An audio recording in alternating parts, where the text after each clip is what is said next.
आध्यात्म के मार्ग पर चलने वाले सभी लोगों के मन में एक सवाल अवश्य आता है, और वो सवाल है, आत्मज्ञान क्या है? आत्मज्ञान का अनुभव कैसा होता है? आत्मज्ञान होने पर ऐसा क्या हो जाता है कि जिससे आप सभी दुख और पीड़ाओं से मुक्त हो जाते हैं, और वो सभी ज्ञान और जानकारियां जो प्रकृति में छुपी हुई हैं, जिन्हें सामान्य लोग अध्ययन करके भी नहीं समझ पाते, एक आत्मज्ञानी उसे आसानी से समझ लेता है। आखिर आत्मज्ञान होने पर उसके साथ क्या हुआ जिससे उसकी दिमाग की क्षमता भी बढ़ गई? और क्या आत्मज्ञान की घटना सभी लोगों के लिए एक जैसी होती है, या फिर लोगों के व्यक्तित्व और स्वभाव के अनुसार उन्हें आत्मज्ञान का अलग अलग अनुभव होता है? इस तरह के सवाल हर एक खोजी के दिमाग में अवश्य चलते हैं। और ठीक यही सवाल जब एक बार एक साधक के द्वारा रमण महर्षि से पूछा गया, तब उन्होंने उत्तर दिया। उन्होंने कहा, आत्मज्ञान एक ही घटना है, उसके विभिन्न अनुभव नहीं होते, क्योंकि सत्य तो केवल सत्य होता है, उसमें आप कुछ मिलावट नहीं कर सकते। वह परम अवस्था सबके लिए एक जैसी ही होती है। लेकिन फिर साधक ने पूछा कि संसार में विभिन्न प्रकार के ग्रंथ हैं जिनमें आत्मज्ञान के बारे में बताने की कोशिश की गई है।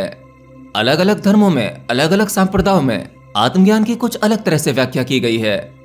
फिर उत्तर में रमण महर्षि कहते हैं कि सभी धर्मों के और संप्रदायों के ग्रंथों में उस सत्य को बताने की कोशिश की गई है। किसी भी ग्रंथ में सत्य मौजूद नहीं है, वह केवल उस सत्य की ओर इशारा है। केवल मार्गों के बारे में बताया गया है, क्योंकि उस सत्य को लिखना संभव नहीं है। सत्य तो निशब्द है।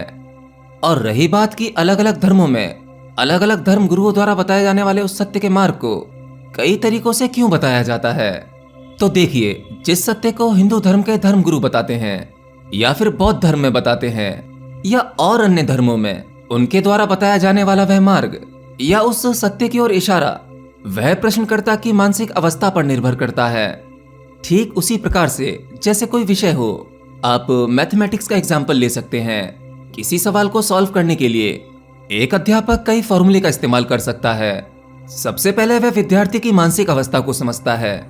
वह अध्यापक मानसिक अवस्था समझने के बाद वह ये जान लेता है कि उसे किस फॉर्मूले के माध्यम से इस सवाल को सॉल्व करना है, ताकि वह विशेष विद्यार्थी उसे समझ सके।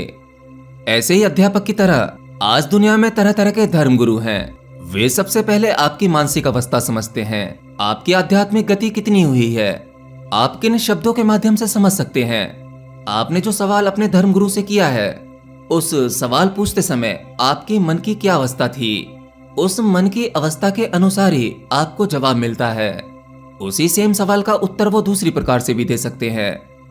असल में सत्य किसी विशेष धर्म का नहीं है, वह परम सत्य तो आजाद है, वह सबके लिए एक जैसा ही है। साधक द्वारा अगला सवाल पूछा गया कि अपने भीतर आत्मज्ञान की प्यास को कैसे बढ़ाया जाए, इसका सही समय क्या होता है, अगर हमें सच्चा खोजी बनना है तो उसके लिए किन चीजों की आवश्यकता पड़ती है। रमण महर्षि उत्तर में कहते हैं, ये प्रकृति सबको बराबर अवसर देती है, क्योंकि आपकी मानसिक स्थिति हमेशा एक जैसी नहीं होती। आप कभी कभी धार्मिक दृष्टिकोण से सोचते हैं, कभी कभी आप सामाजिक हो जाते हैं, आपका मन पल पल बदलता रहता है। असल में हर एक व्यक्ति कुछ ना कुछ ढूंढ ही रहा है। संसार में सभी लोग खोजी हैं। एक वह व्यक्ति जब उसके जीवन में पीड़ा और दुख आता है, या वह हारा हुआ महसूस करता है, तब उसके लिए यह समय अपने आप उसे आध्यात्म की ओर ले जाता है, क्योंकि जो वो खोज रहा था वह उसे मिला नहीं। तब उसकी खोज परमात्मा की ओर हो जाती है। खोज कभी किसी व्यक्ति की नहीं रुकती। एक बिजनेसमैन के पास में उस परमात्मा को खोजने का समय नहीं है, क्योंकि वह धन और सफलता को खोज रहा है। उसके पास में खोजने के लिए बहुत कुछ है जो कि सांसारिक है। उसका ध्यान परमात्मा की ओर जाता ही नहीं है, क्योंकि वह भी संसार की वस्तुओं से थका नहीं। इच्छाएं प्रगाढ़ हैं, वह जीतता जा रहा है, वह हारा नहीं। लेकिन वहीं एक दुखी व्यक्ति जब वह संसार से हारा हुआ महसूस करता है, तब वह अपनी खोज परमात्मा की ओर डाइवर्ट कर देता है। तो हर व्यक्ति के लिए सभी समय उचित होते हैं। या तो आप सब कुछ हासिल करके सब पाकर थक जाओ, तब उस परमात्मा की ओर जा सकते हो, या तो आपको पहले से ही एहसास हो जाए कि संसार की कोई भी वस्तु आपको खुशी नहीं दे सकती। अगर देती है तो वो क्षण भर की होती है। किसी भी प्रकार की सफलता स्थायी नहीं होती, क्योंकि आप परिवर्तनशील सत्ता में हैं। यहाँ सब कुछ बदलता है, जो जैसा आज है कल वैसा नहीं होगा। अगर आप इतना समझ जाते हैं तो भी आप उस परमात्मिक खोज में लग जाते हैं। प्रश्नकर्ता सवाल पूछता है कि भगवान, अगर हमें आत्मा को जानना हो तो उसके लिए क्या अनिवार्य है, उसके लिए हमें क्या करना होगा? भगवान उत्तर देते हैं, अगर तुम आत्मा को जानना चाहते हो, आत्मा में स्थिर होना चाहते हो, तो सबसे पहले तुम्हें अपने पांचों आवरणों को भेदना होगा। उन पांचों आवरणों में सबसे पहला आवरण तुम्हारा ये भौतिक शरीर है, जिसे तुमने बड़ी गंभीरता से पकड़ा हुआ है। एक साधारण व्यक्ति के लिए उसका शरीर का होना ही उसके लिए सत्य है। वह ऊर्जा से बने हुए इस शरीर को ही सत्य मानता है।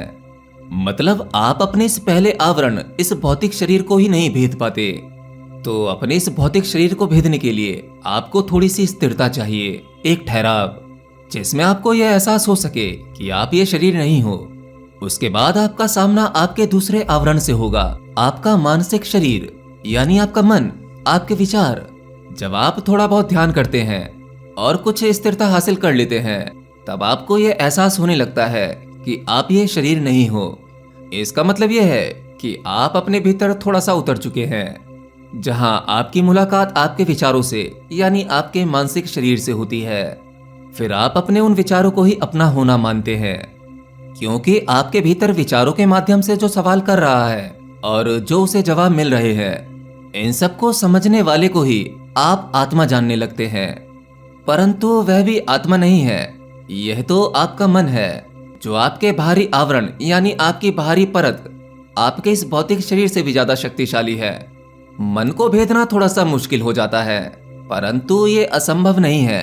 मन आपके साथ तरह तरह के खेल खेलता है, आपको नए नए माया जाल में फंसाता है। इस मन को भेदने के लिए आपको इस मन का सहयोग नहीं देना है। उसमें चल रहे किसी विचारों में कोई रुचि नहीं लेनी, सभी विचारों को आता जाता देखिए।